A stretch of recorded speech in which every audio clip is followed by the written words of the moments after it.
June 2005 ఢిల్లీలోని ఒక హోటల్లో అజిత్ డోవల్ ఇద్దరు గ్యాంగ్స్టర్లతో కూర్చొని ఒక ఇంపార్టెంట్ ఆపరేషన్ గురించి సీరియస్గా డిస్కస్ చేస్తూ ఉండగా అక్కడికి సడన్గా ముంబై పోలీసులు గది తలుపులు దబేలుమని పగలగొట్టి మరీ లోపలికి వచ్చారు. ఆ తర్వాత ఏం జరిగిందో మీకు తెలిస్తే ఫ్రెండ్స్ మీ ఫ్యూజులు ఎగిరిపోతాయి. ఫ్రెండ్స్, ఈ వీడియోలో Ajit Doval India's most wanted criminal Dawood ఇబ్రాహింని ఆల్మోస్ట్ పట్టేసుకున్నాడు అనే టాపిక్ గురించి మాట్లాడుకుందాం. వీడియోలోకి వెళ్లే ముందు మంచి మనసుతో ఒక లైక్ కొట్టి సబ్స్క్రైబ్ చేసుకోండి అబ్బా.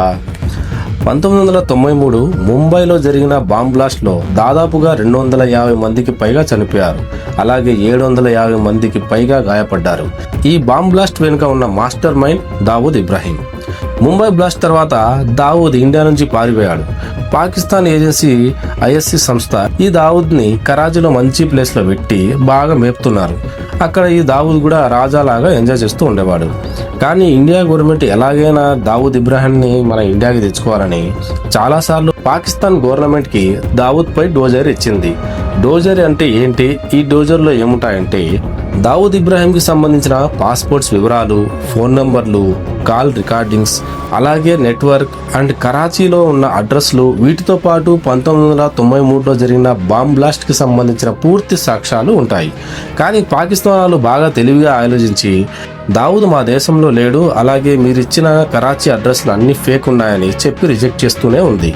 దీంతో మన ఇండియన్ ఇంటెలిజెన్స్ బ్యూరో వాళ్ళకి ఈ పేపర్లతో సాక్ష్యాలతో దావూద్ని వెనక్కి తీసుకురావడం జరిగే పని కాదని అర్థమైపోయింది. కానీ ఈ ఆటకి వేటకి మధ్యలో ఒక ఆయన ఉండేవాడు. ఆయన పేరే అజిత్ డోవల్. ఈయన్ని జేమ్స్ బాండ్ ఆఫ్ ఇండియా అని కూడా పిలుస్తారు. ఈయన అప్పటికే ఇంటెలిజెన్స్ బ్యూరోలో అంటే ఐబీలో ఆల్రెడీ రిటైర్ అయిపోయి ఉన్నారు. కానీ రియల్ హీరోలు గూఢచారులు ఎప్పటికీ రిటైర్ కాలేరు కదా. ఈయన అండర్ కవర్ ఆపరేషన్లు మామూలుగా ఉండేవి కాదు. 1988లో బ్లాక్ థండర్ ఆపరేషన్ కోసం రిక్షావాడిగా గుడి దగ్గరే ఉండి అక్కడ మిలిటెంట్స్ల ఇన్ఫర్మేషన్లు అందించేవారు. అట్లుంటాది ఈయన ముచ్చట. అజిత్ డోవల్ ఎప్పటి నుంచో దావూద్ని పట్టుకోవడానికి చాలా ప్లాన్లు వేసేవారు. పాకిస్తాన్లో చాలా కాలం సీక్రెట్ ఏజెంట్లా ఉంటూ అక్కడి మనుషులతో కలిసిపోయి దావూద్ గురించి పూర్తి ఇన్ఫర్మేషన్ గ్యాదర్ చేశారు. ఇక పట్టేసుకుందాంలే అని గవర్నమెంట్ అడిగితే హోమ్ మినిస్ట్రీ నుండి అప్రూవ్ రాలేదు. ఎందుకంటే పాకిస్తాన్కి వెళ్ళి ఆపరేషన్ చేయడం అనేది మన ఇండియన్ గవర్నమెంట్కి భారీ పడచ్చు కాబట్టి. 2005లో ఈయన రిటైర్డ్ అయ్యాక కూడా ఈయన సెక్యూరిటీ సిస్టమ్ యాక్టివ్గానే ఉండేది. దావూద్ ఇబ్రాహిం పాకిస్తాన్లోని ఐఎస్ఐ కోటలో సురక్షితంగా ఉన్నాడని ఈయనకు తెలుసు. కానీ అక్కడికి రీచ్ అవ్వడం కూడా అంత ఈజీ కాదని కూడా తెలుసు. కానీ ఫ్రెండ్స్, ఎంత పెద్ద మాస్టర్ మైండ్ అయినా ఎప్పుడో ఒకసారి తప్పు చేస్తాడు. దావూద్ వీక్నెస్ ఏంటా అని ఎంక్వైరీ చేస్తే అతని ఫ్యామిలీయే అతని వీక్నెస్ అని తెలిసింది. 2005 ఇలాగే సమ్మర్ టైంలో మన ఇండియన్ ఇంటెలిజెన్స్ వాళ్ళకి మంచి స్టఫ్ ఇచ్చే ఇన్ఫర్మేషన్ దొరికింది. ఇది జస్ట్ ఇన్ఫర్మేషన్ మాత్రమే కాదండోయ్, మంచి గోల్డెన్ ఛాన్స్ అని కూడా చెప్పవచ్చు. అదేంటంటే దావూద్ ఇబ్రాహిం కూతురు మెహరూక్ ఇబ్రాహింకి పాకిస్తాన్ మాజీ క్రికెటర్ కొడుకు జునైద్ మెయిన్దాద్తో పెళ్లి ఫిక్స్ అయిందని తెలిసింది. పెళ్లి మక్కాలో జరిగినా కూడా రిసెప్షన్ మాత్రం దుబాయ్లో జరుగుతుంది. సో తన కూతురి కోసం దావూద్ ఎలాగైనా బొక్కలోంచి ఎలక బయటకు వచ్చినట్టు పాకిస్తాన్ నుంచి బయటకు వస్తాడు. ఆ టైంలో ఐబీ చీఫ్ గా ఉన్న నరసింహన్ అజిత్ డోవల్ కి ఫోన్ చేసి దావూద్ ని అంతం చేయాలని అనుకుంటున్నాము. సో దావూద్ గురించి అందరికన్నా మీకే బాగా తెలుసు కాబట్టి ఈ ఆపరేషన్ ని మీరే చేయాలి. కానీ ఈ విషయం చాలా సీక్రెట్ గా ఉండాలి అన్నారు. మన డోవల్ సార్ కి పూర్తిగా మ్యాటర్ అర్థం అయిపోయింది. కానీ ఇక్కడ సమస్య ఏంటంటే ఇండియన్ మిలిటరీ వాళ్ళు దుబాయ్లో డైరెక్ట్ గా ఆపరేషన్ చేయలేరు. ఎందుకంటే ఒకవేళ ఇండియన్ కమాండర్స్ దుబాయ్లో పట్టుబడితే అది ప్రపంచవ్యాప్తంగా మన దేశానికి సిగ్గుచేటుగా ఉంటుంది. దీంతో అజిత్ డోవల్ దావూద్ని చంపాలంటే అతనిలాగే మాస్టర్ మైండ్ లా ఆలోచించే క్రిమినల్ అయి ఉండాలి. అలాగే మన దేశంపై భక్తి కూడా కలిగి ఉన్న వ్యక్తితో డీల్ చేయాలని బాగా ఆలోచించి ఛోటా రాజన్ కి కాల్ చేశారు. ఈ ఛోటా రాజన్ ఎవరంటే ఒకప్పుడు దావూద్ ఇబ్రాహిం స్నేహితుడే. ముంబైని వీళ్ళిద్దరు కలిసి వెళ్ళేవాళ్ళు. కానీ 1993లో ముంబై బ్లాస్ట్ తర్వాత విడిపోయారు. ఎందుకంటే ఛోటా రాజన్ దేశాన్ని దోచుకోవడం ఇష్టం గానీ దేశద్రోహం చేయడానికి ఇష్టపడేవాడు కాదు. అందుకని దావూద్తో దూరం అయిపోయాడు. కానీ దావూద్ ఛోటా రాజన్ని ఎలాగైనా లేపేయాలని ఒకసారి 2000 సంవత్సరంలో బ్యాంకాక్ హాస్పిటల్లో అడ్మిట్ అయిన రాజన్ని చంపడానికి పిజ్జా డెలివరీ బాయ్ గా ఒక షూటర్ ని పంపించాడు. కానీ ఈ షూటర్ చంపేలోపు మన చోటా రాజన్ దూసుకెళ్తా మూవీలో బ్రహ్మానందం హాస్పిటల్ కిటికీలోంచి దూకేసి తప్పించుకున్నాడు. అప్పటి నుంచి చోటరాజన్ మనసులో దావూద్ని ఎలాగైనా లేపారని ఫిక్స్ అయిపోయాడు. ఫుల్ గా పగ కూడా పెంచుకున్నాడు. దీంతో అజిత్ దోవల్ వజ్రాన్ని వజ్రంతోనే కోయాలి అనుకుని క్రిమినల్ తోనే అంతం చేయాలని ఫిక్స్ అయ్యారు. శత్రువుకు శత్రువు మిత్రుడే అవుతాడు కాబట్టి అజిత్ సార్ చోటా రాజన్ తో మాట్లాడి దావూద్ ని చంపడానికి ఒక సీక్రెట్ ఆపరేషన్ ప్లాన్ చేశారు. కానీ ఈ సీక్రెట్ ఆపరేషన్ గురించి అఫీషియల్ గా మన ఇండియన్ గవర్నమెంట్ లో చాలా తక్కువ మందికి తెలుసు. చోటా రాజన్ దగ్గర పనిచేస్తున్న ఇద్దరు బెస్ట్ షూటర్ ని యూజ్ చేసుకుని దావూద్ ని చంపుదామని అనుకున్నారు.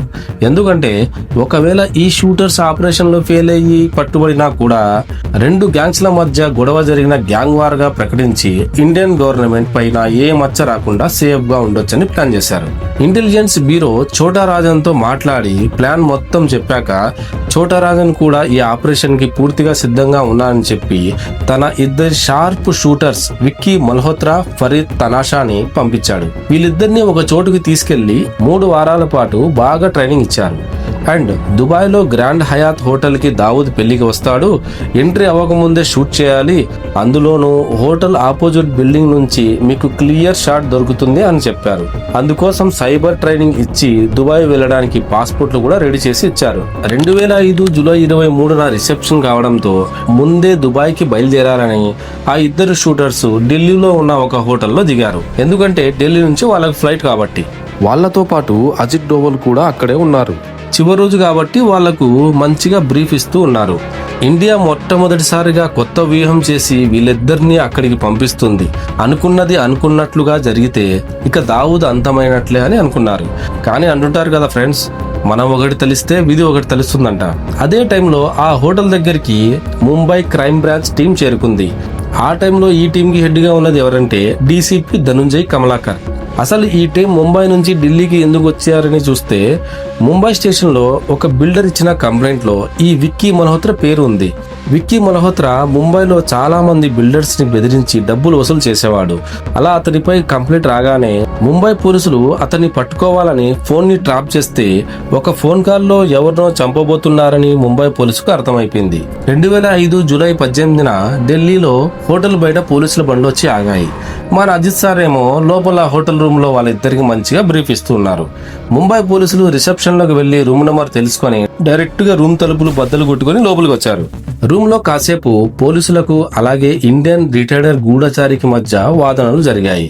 ముంబై పోలీసులు అజిత్ సార్ ని గుర్తుపట్టలేకపోయారు. ఎందుకంటే ఈయన ఇప్పుడు తెలిసినట్టుగా ఆ టైంలో అంత ఫేమస్ కాదనమాట. అయినా అజిత్ సార్ పోలీసులకు అర్థమయ్యేలా చెప్పడానికి చాలా ట్రై చేశారు. వీళ్ళిద్దరు దేశానికి సంబంధించిన ఒక పెద్ద ఆపరేషన్ ని చేయబోతున్నారు, వీళ్ళని అరెస్ట్ చేయకండి అని ఆయన ఐడెంటిటీ కార్డ్ ని కూడా చూపించారు. కానీ టీమ్ హెడ్ ఆ మాటను పట్టించుకోలేదు. విక్కీ అనేవాడు మోస్ట్ వాంటెడ్ క్రిమినల్, అంతేకాకుండా తమ దగ్గర అరెస్ట్ వారెంట్ కూడా ఉందని, చట్టం తన పని తను చేసుకుంటూ వెళ్ళిపోతుంది అని సాయి కుమార్ డైలాగ్ ఇచ్చారు. దీంతో అజిత్ సార్ కి ఏం చేయాలో అర్థం కాక తమ సీనియర్ తో ఫోన్ మాట్లాడుతా అని చెప్పి ఫోన్ చేయించి మరీ మాట్లాడి అక్కడ సిచ్యువేషన్ మొత్తం ఎక్స్ప్లెయిన్ చేశారు. ఇది నిజమా కాదా అని తెలుసుకోవడానికి ఐబీ ఆఫీస్ లో ఉన్న ఒక ఆఫీసర్ కి కాల్ చేసి ఇలా ఒక ఆపరేషన్ చేస్తున్నారంట నిజమేనా అని అడిగితే ఐబీ ఆఫీసర్ సైలెంట్ గా ఫోన్ కట్ చేసేసారు.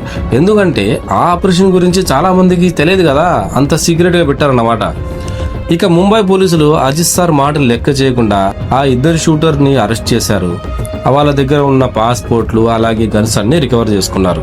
చేతులతో సంకెళ్లు వేసి పోలీస్ జీప్ ఎక్కించి సమ్మని తీసుకెళ్లిపోయారు. వీళ్ళని అరెస్ట్ చేయడం వల్ల ఆపరేషన్ దావూద్ అక్కడితో ఆగిపోయినట్టే.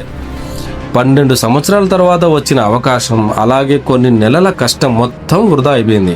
ఈ సంఘటన జరిగిన కొద్ది రోజులకే ముంబై పోలీస్ కమిషనర్ ఈ ఆపరేషన్ గురించి తమకు నిజంగా తెలియదన్నారు. కానీ ఐబీ చీఫ్ ఆర్కే సింగ్ కొంతమంది పోలీసులు దావూద్ కోసం పనిచేస్తున్నారని ఆరోపించారు. భారతదేశ ఖాకీలే లంచం తీసుకుని దావూద్ కోసం పనిచేస్తున్నారనే ఆరోపణలు అందరినీ చాలా బాధపెట్టాయి. 2005 జూలై 23న దుబాయ్లో దావూద్ కూతురి పెళ్లి రిసెప్షన్ గ్రాండ్ గా జరిగింది. దావూద్ కూడా చాలా సీక్రెట్ గా వచ్చి అటెండ్ అయ్యాడు. ఆపరేషన్ ఫెయిల్ అవడంతో పార్టీని బాగా ఎంజాయ్ చేసి సేఫ్ గా పాకిస్తాన్ కి తిరిగి వెళ్ళిపోయాడు. ఇదే కాకుండా 2013లో కూడా దావూద్ ని చంపడానికి 9 మంది అన్నోన్ గన్మెన్స్ లను ఇండియా నుంచి పాకిస్తాన్కి పంపించారు. ఆ ఆపరేషన్ పేరు సూపర్ బాయ్స్. ఈ సూపర్ బాయ్స్ టీం పాకిస్తాన్లోని ఒక దర్గా దగ్గర దావూద్ని లేపేయాలని ఫుల్గా ప్లాన్ చేసి అందరినీ టేక్ పొజిషన్ అని పెట్టి లేపేసే టైంలో ఢిల్లీ నుంచి ఆపరేషన్ క్యాన్సిల్ చేయమని కాల్ వచ్చింది. ఇక పాపం వీళ్ళు గన్మెన్స్ ఏం చేస్తారు, సూపర్ బాయ్స్ కాస్త నార్మల్ బాయ్స్ అయిపోయి ఫ్లైట్ ఎక్కేసి ఇండియాకి రిటర్న్ వచ్చేసారు. ఇప్పటికి కూడా దావూద్ ఇబ్రాహీం పాకిస్తాన్లోని కరాచీలో ఎక్కడో చోట ఉంటాడు ఫ్రెండ్స్. అలాగే దురంధర్ 2లో చూపించినట్లుగా ముసలోడు కూడా అయి ఉంటాడు. అయినా ఇండియాని ఎలా నాశనం చేయాలని మాత్రమే ఆలోచించే ఏకైక ఫస్ట్ వ్యక్తి ఎవడైనా ఉంటే ఆడు దావూద్ ఇబ్రాహీమే అంటున్నారు. ఫ్రెండ్స్, వీడియో నచ్చినట్లయితే లైక్ చేసి షేర్ చేయండి. అలాగే ఇండియా కోసం జై హింద్ అని కామెంట్ చేయండి. Thanks for watching.